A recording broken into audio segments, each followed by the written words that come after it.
Hi, I'm Kyla Fennell, business expert with UltimateBizSystems.com. A question I frequently get asked in my line of work is how to write a business plan. So today, I'm going to give you my best advice how to take all of the ideas out of your head and put it on paper. Step number one, take this dream that you have and write it into a one-sentence mission statement. Also describe your vision. Step number two, it's very, very important that you set goals. You really want to think about what is success for you. Do you want to think about short term? What is my business going to look like in 12 months? You want to think about a medium goal, which is in 1 to 3 years. And also long term, where do you want your idea or company to be in 3 to 5 years? Step number three, you want to write down and determine what is your unique offer. You're going to want to make sure it's definitely different because that makes less competition for you out there. Make sure your message is very simple. If people don't get what you're trying to sell, you're not going to sell very many of whatever you're trying to sell.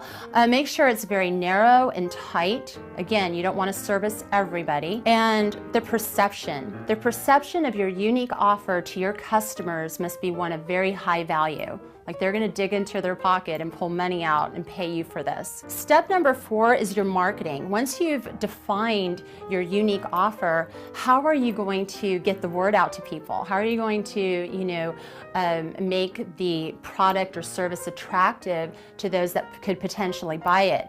And the way you want to go about this is number one is price point.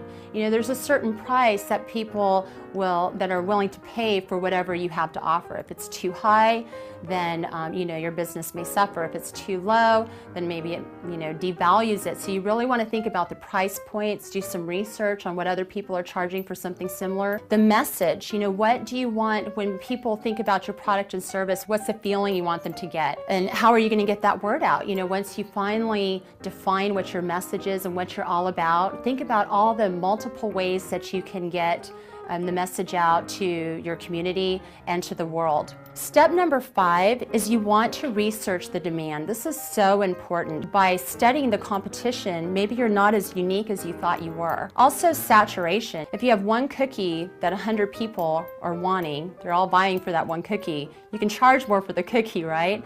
Now, if you have 100 cookies in one person, guess what?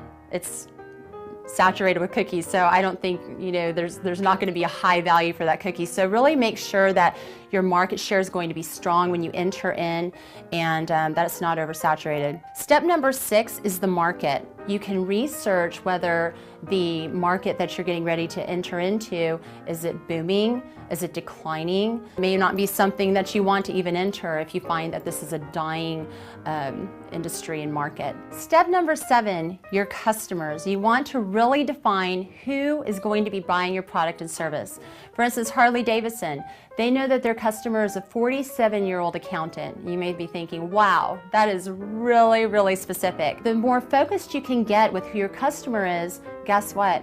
All the other pieces fall into place. You know who to market to. You can really make this dream a reality when you can figure out who's going to be giving you the money for what you're offering. The most important thing when you're going through this to remember is make sure that it lines up with your passion, something that you absolutely love, that you'd be excited to get out of bed every single morning to do. I'm Kyla Fennell with UltimateBizSystems.com, and that is how you write a business plan.